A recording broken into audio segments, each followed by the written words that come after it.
Welcome to the Show Me Podcast with your host, Jeff Livingston. Hey, everybody. It's Jeff Livingston. Welcome to the Show Me Podcast. And we're back with another one of our special at-home coronavirus editions. And what I'd like to do this time is to take you on another trip. Last May, we took you to Olympic National Park. May have been at the end of April, actually. Now we're going to take you to Cuba. 4 years ago, I went to Havana specifically with 6 other DC area photographers, thanks to my good friend Joe Newman, who has been on this podcast. We'll put a link in the profile, as well as Nana Gaisi, who has also been on this podcast. And we all went down there. We had a great time. We created a book, which was called 7 and 10, 7 photographers, 10 frames. What did they think of Cuba? How did they feel about it? What was their expression? And frankly, for me, it was a huge trip from a growth standpoint. I really enjoyed it. I shot a lot of beautiful photos, really had a great time, really came to fall in love with Cuba and Havana. The people there are fantastic. So what I think I'm going to do is kind of give you my own little perspective on it 4 years later. And so with that, I'm going to start with actually the last photo I took. I literally was walking back from a photo walk with Nana and Pablo, who was another friend that went with us. And I'll put a link to Pablo's stuff as well in there. And we were almost back to our hotel. I looked to my right and I saw this scene, which was these 4 men. I assumed they were playing cards or chess. And I call the photo "Play with Your Friends" or "Play a Game with Your Friends." It was just fantastic, beautiful light, really just illuminated them well. Obviously, they selected it because they were underneath that light, allowed them to see their game. The dog that's in there in the background, the beautiful different colors, the blues, the greens, the reds. It just really spoke to me about the fellowship and the spirit and the wonders that you have in Havana. The people there are just so warm, so friendly. It was amazing. They do not like their government very much. That becomes very clear as well. And I think really one of the travesties that's happened in the past few years under the current administration is a decision to turn away from allowing Americans to visit Cuba on a more widespread basis. They really enjoyed Americans coming down there, appreciated the income. I'm sure it's been devastating for them and that economy. So again, this photo, if I had to say one image that depicts the Cuban culture and specifically Havana, this would be it. One more thing before we move on with it. You'll notice in the photograph that there's a lot of decay. And 3 buildings a day when I visited were collapsing in Havana. And sometimes people would be in those buildings when they collapse. So it was really not in good shape. The country really needed the economic input, the well-being that was coming from the dollars that were floating in to help rebuild the city. And they were doing that. I'm sure, again, that has negatively impacted the city and its recovery. This next photo shows a gentleman walking down the Malecón, as it's known, the walk on Havana Bay. And I love this. Again, you see the decay that's there, but also the gentleman just walking. He knew I was photographing him, but didn't really seem to care. For me, the scene on the Caribbean was just gorgeous, and the Gulf, just amazing. We were there all the time, walking up and down. You see these crazy, beautiful classic cars. You'll see plenty of classic cars today. And I think, like, if you had to do one thing in Havana, it would be to walk the Malecón and spend some time there and see the culture. We have some more photographs coming from there, but, this is really that island, beautiful sunrise in the big city, so to speak. And then this is, I believe, Morrow Castle, and it's situated across from downtown Havana. It's a beautiful sunset, and it really kind of gives you the perspective of the new and then the old. And it in many ways reminds me of Europe with the Spanish castle. And of course, you have the soldier that's up there by the lighthouse. Um, this is really one of the most famous tourist spots. And it's also got one of those classic, I don't know what they call them, but the Jesus statues where, they have the depiction of Christ overlooking the city is nearby there as well. So there's a lot to do, and tourists love coming there. And then this next photo was also taken in the early morning, a different morning. This was, again, along the Malecon, some of the beautiful architecture that's on the riverfront. You can see it. Just stunning. The old street lights, too. It's just really, really beautiful. And in the far distance on the right, you can see a classic car driving away. And this is what new Havana looks like, the revitalized Havana with American investment dollars or European. And then this is what the streets of Havana look like before they get resuscitated, if you would. You can see there's some vibrant color here and there. You can see there's some street life happening. It's still very early in the morning, probably about 7 a.m. And at the same time, there's decay everywhere. The streets are dirty. The sewage isn't working correctly, and there's water in the streets. It's just pretty amazing. Along the townhouses, you can see some of the ironwork there, the Romeo spikes to prevent people from going back and forth between the balconies. And of course, the balconies themselves, very much like New Orleans or in some cases, Charleston. I think it's kind of that Spanish influence, that architecture. It's just really kind of gorgeous. This next photograph is of my friend Sergio, who was our guide, and Sergio Mercante, and he was fantastic. This was the last night we were there, right before I took that photo with the gentleman playing their game. And Sergio is smoking a cigar. I don't think you can have a podcast about Cuban photography without having a gentleman smoking a cigar in there. It's very much part of their culture. And they're definitely trying to resuscitate the Cuban cigar industry in the United States. They were close.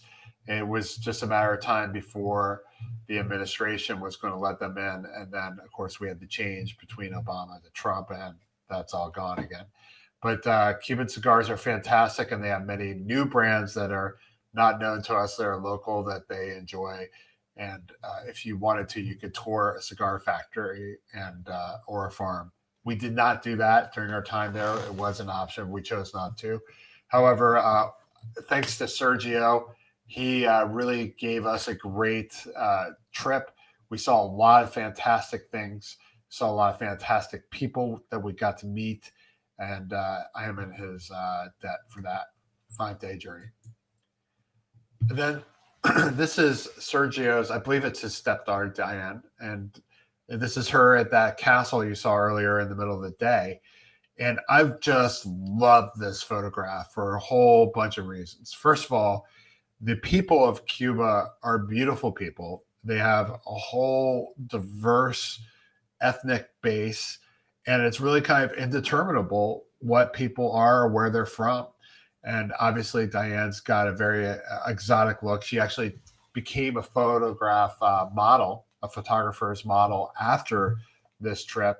And you can see why. I mean, it's just an incredibly dramatic looking person, just fantastic if you're a photographer, the cheekbones, et cetera, et cetera. In the distance, you can see a soldier walking up, probably checking out what we're doing. And I think that more than anything tells you about what kind of government there is there. Yeah, it's kind of not Fidel Castro, and it's not the Cold War era, and nor is it the peak of that government where they had complete control of their people, but they are there. And there's no question that if you act too much against that government, you will be getting a visit paid to you. And so I think that sometimes we take for granted the American democracy, our freedom, which is definitely in challenge per the last podcast. And but we do not have this kind of police control around us or army control unless you're down, of course, by Black Lives Matter Plaza in Washington, D.C. This is a boxer. One of the things that we did do is we did visit a local gym. This guy was in training. He had just finished up. He actually posed for this portrait. I chose to go with a monochrome with this. I just thought he looked much more ferocious in black and white. The chairs behind him, I believe, were blue and his gloves were red. But, it just really kind of makes you lock right into his eyes, the ferocity that's there. And these guys are known for their boxing in Cuba. I mean, they are known to be fantastic boxers, great fighters, and they're hoping to go to the Olympics. That's their big thing, So I hope this guy made it. Next photo is of an Argentine tourist at Morrow Castle. Again, really incredible place, really beautiful bouquet in the back. And here's this young woman who is just, smoking a butt, chilling and seeing the castle. And there are a lot of beautiful people in Havana. It's one of those remarkable cities. I think Italy, Rome is another one that reminded me of that, where everywhere you go, there's just stunning, amazing people dressed to the nines in Rome. Here, it's just this Argentine person from Buenos Aires that's visiting. So thank you for letting me take your photograph. Normally, I would not thank you for smoking, but I think the cigarette added a bit to the photo as well. And then this is one of the models that we photographed. We did a model shoot with some classic cars while we were down there. This is one of the classic cars. But again, same thing. Another person from Havana, very stunning and very warm. All the people there were just really amazing, approachable, really enjoyed talking, like talking about their culture, like sharing about what life is like in Havana. And this was no different. And of course, the cars are cool, man. They're not fun to ride in. You definitely miss those struts. You miss the ride you get in a 21st century car. The 1950s ride is not that, but it looks awesome and it looks cool. They just don't make them like that anymore. So really a beautiful photo. I love it. This wasn't one of the more popular ones, but this is one of the ones that spoke to me and made me feel great about Cuba. This gentleman was just hanging out on the street on a Friday night. Myself, Nana, and Pablo went for a late night photo walk in central Havana, which is not the best neighborhood. And this guy was willing to let me take his photograph really quick. And I'll tell you something, man. You see the weather on him, and I wonder whether or not he's actually closer to my age than you might think. If he was in the United States, he's probably a 70-year-old guy, but because the health system's not the same, it may be that he's just great early and is, maybe he's a fisherman or works outside. You just don't know. And of course, the half closed eye, really stark photograph, really shows you how life evolves in Cuba. And of course, look at his house, right? It's in decay.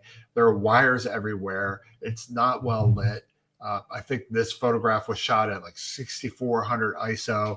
The colors were horrific because of the ultraviolet lights that they were using. So I went black and white, and just a really stunning image. This next one, this guy was so pissed off at me that I took his photograph. And he's kind of like, I'm like, can I take your photograph? He goes, fine. You could just see it in his face. He's like, another damn tourist. What he was doing was guarding the parking lot from having the cars stolen. You can see there are classic cars. You can see there are more modern cars there. But they literally had folks there guarding personal property. And so, again, another sign of the way the deeper Havana is working. Yes, there are really beautiful things happening. Yes, there's a tourist culture in Havana. When Americans aren't allowed to go, they are visited by people on their various cruises. They have people from Europe visiting. But no, it's not necessarily a crime-free place. It's not necessarily the most safe place, and they have to protect their assets. And so they do hire folks like this guy here to make sure things are safe. But I do love the photo. I love the cigarette again. I think to me, it speaks a lot of volume about the culture of Havana at that time, the smoking, the whole 9 yards. And yes, the building is in decay again. Now this photo, I just love it. They're a little bit out of focus. They're sharp enough for me for a street photograph. You can see I probably hit the background a little bit better, but the passion of these two was so evident. And one of the things about Havana is it is a place for lovers. There is no question about it. People fall in love in Havana and they stay in love in Havana, it seems like. And these two were on the Malecon early morning, and maybe it was the end of a long night. They were making out. They were talking sweet nothings to each other. And the romance of the early morning hour is evident in that golden light. This next photo shows some dancers that we met. These two, I don't think they were together, but they definitely were able to act well. There was a lot of passion. Again, the diversity that's evident in the people of Havana, and the ability to get along, which something we don't seem to have. They were great. They were fun to photograph. Really a beautiful scene. And again, thank you, Sergio, for taking us to these folks. They talked to us a lot about what dance culture is like. And it's pretty cool. No matter where you are, humans love certain things. They love cars. They love good food. They love good spirits or smokes. They like dancing and art and sports. It's very relatable. And then here's another couple. I think this is a sunset, again on the Malecon. They were kissing before they had come up. I have another photo of that, but I've liked this one because of the intimacy of her kind of laying down in his lap, his arm around her, cell phone behind them, and they're watching the sun go down together. And, again, another really fantastic scene showing the culture of love that's there, and the Malecon being a central place of that. This next photo kind of shows you how bombed out Central Havana is. We were walking down the street and there's this guy just rolling a beat up, broken old sofa right down the road. And the street is just basically destroyed. You can see on the left side, it's dug up. It's dug up because they're actually putting fiber optic cable in. Think about that. We had fiber optics put in the United States in the 90s, and here we are 20, 25 years later, they're getting their fiber optics finally in their biggest city. But yeah, it's destroyed. The light is harsh. You can see broken down classic cars in the background. He's sweating his brains out. He's bringing home this kind of treasure that he's found, something that's going to make something better for his house is what I imagine. And I think to me, this speaks again of the struggle of living in Havana when you don't have Yankee dollars flying all around you. Yeah, let's see what we got next. Sorry, I look at the photos as I talk to them. So it kind of helps you and helps me tell the story a little bit better. So this photo, I believe I called it 3 a Day. And this is a building that collapsed. You can tell that, again, the buildings around it are also in decay, and that there's probably going to be some significant work that needs to happen for this house to recover, for this neighborhood to recover. And believe it or not, this house was about 4 blocks away from the presidential palace. So Havana is not in good shape. It does need some major TLC, and it's probably something that they're going to be dealing with for decades unless there's some sort of significant governmental change that happens in Havana, because basically the cost of rebuilding the city far surpasses the resources that are available to them. One of the issues too that people seem to have with the government there is that even though that there's a lot of rehabilitation going into some of the buildings there, they feel like that the government and some of the more well-to-do folks that are associated with the government, the business folks, are pocketing the money rather than reinvesting it in the culture.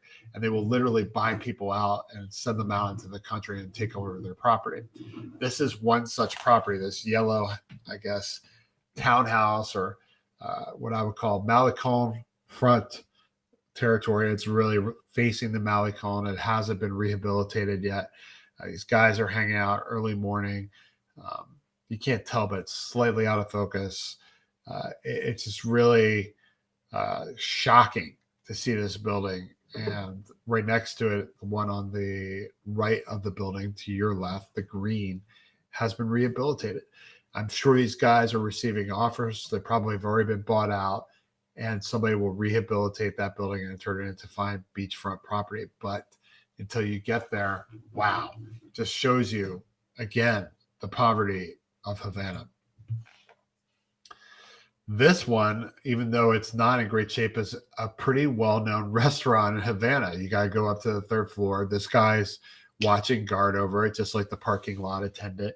And again, you see that the decor is broken. If you were to walk in the back of the building like we did, you would see all sorts of decay.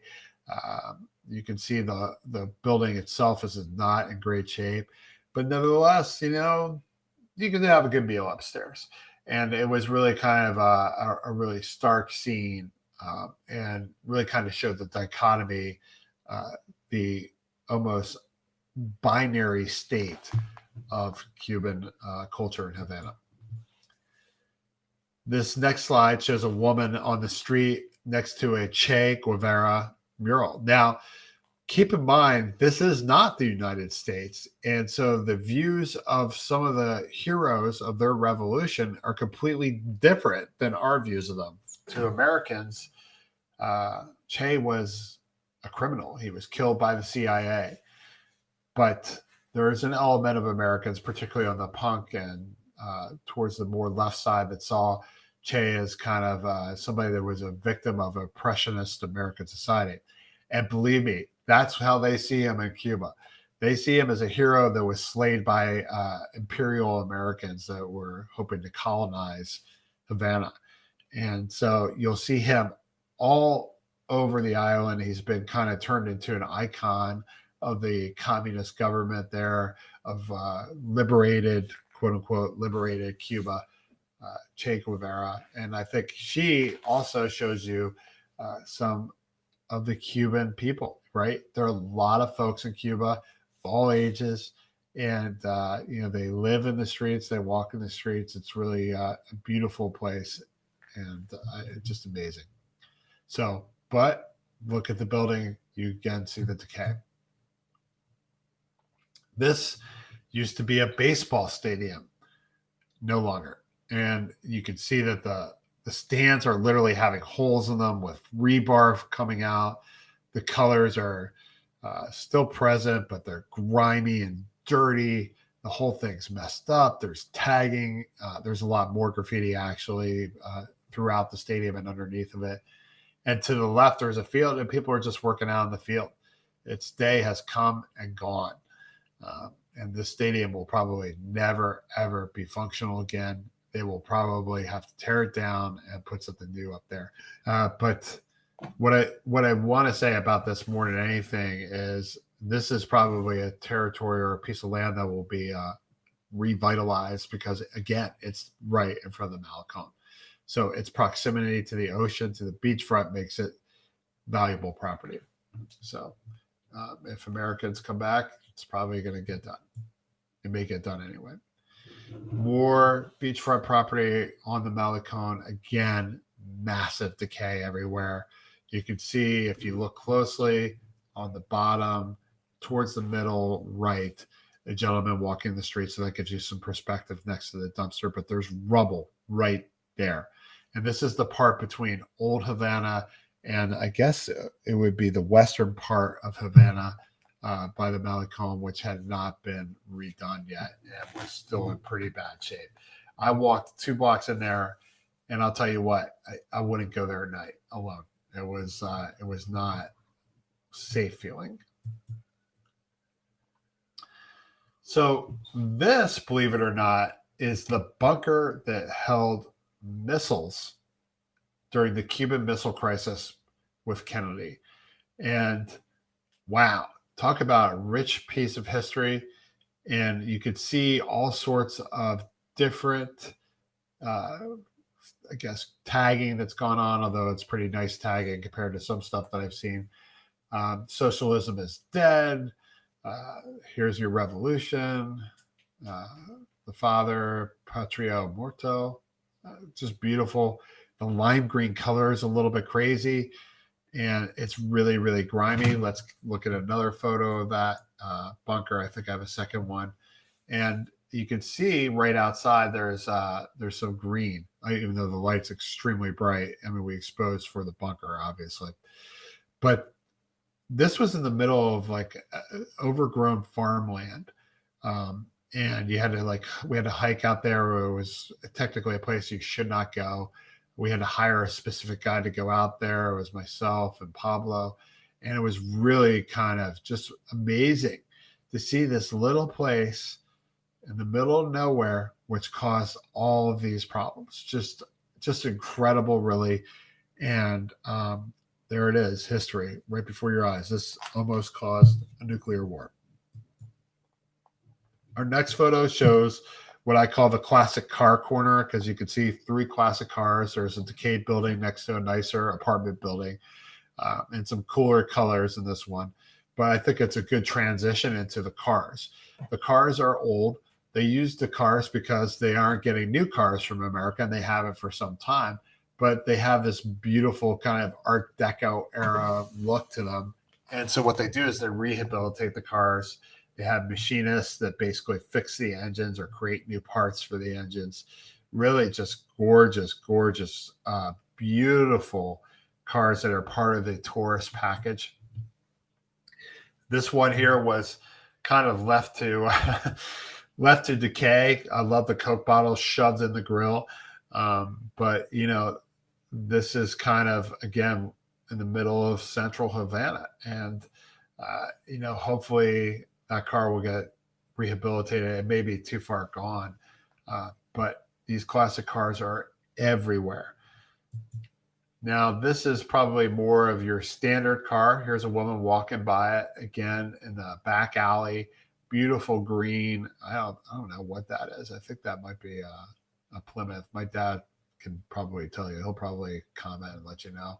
But this is a gorgeous car. We're going to zoom through these pretty quickly here. This is a taxi cab stand. A lot of cabs are these classic cars. They keep them, they maintain them, they charge Americans really more money to ride in these horrific feeling cars to be inside of them because they have no suspension. But you look pretty cool in them. Really beautiful. I love the oranges and the reds, the vibrancy of it. Here's another one. This is a Thunderbird. Man, this thing is just filthy, nasty, awesome.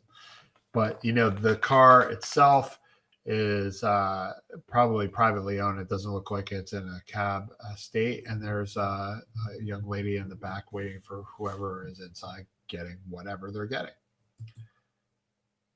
This one is an old Ford. It's a taxi, a little panning action for you on the Malecon.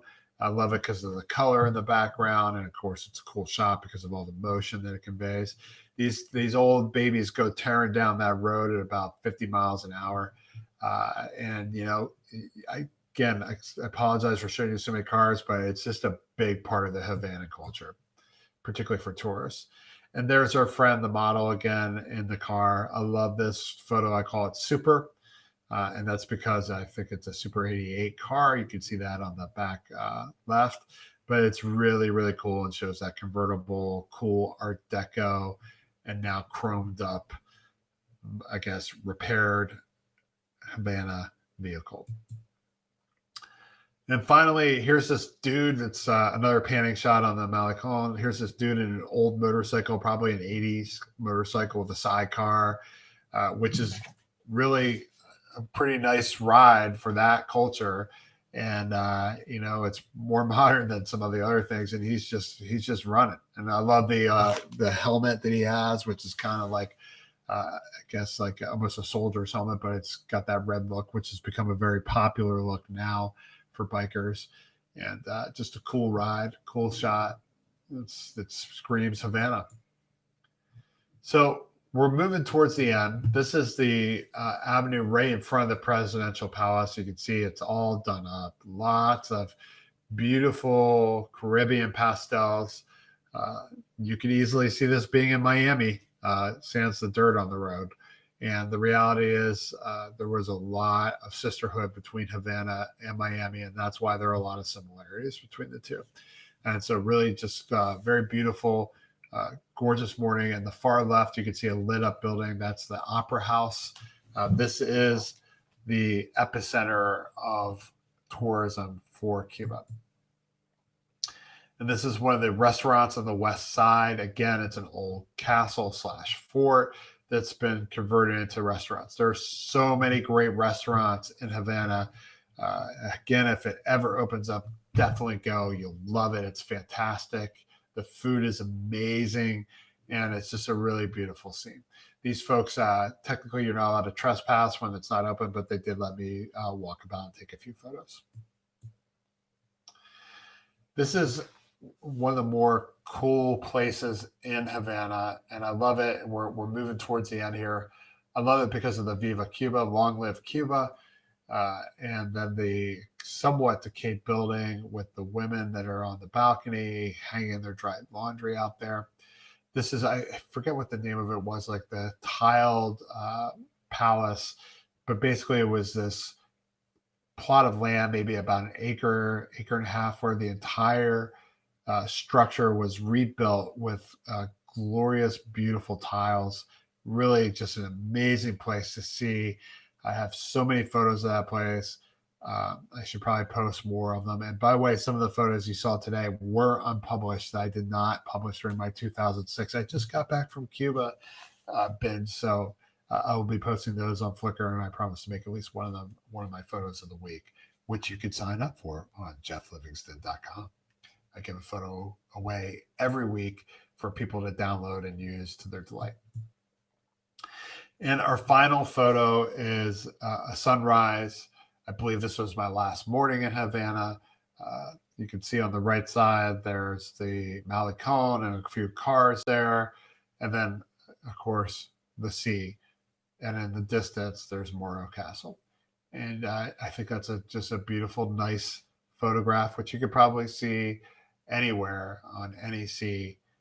And, the only thing that makes it distinguishable as Havana is the Malecon on the right. But, that's Havana. It starts there, it ends there. And so with that, thank you so much for joining me on this Show Me podcast. I hope you enjoyed a trip to Havana. I hope this show gave you a half hour of at least some sort of vacation spirit. And I also want to thank Heartcast Media for producing the show. Really appreciate it. Thank you. See you soon.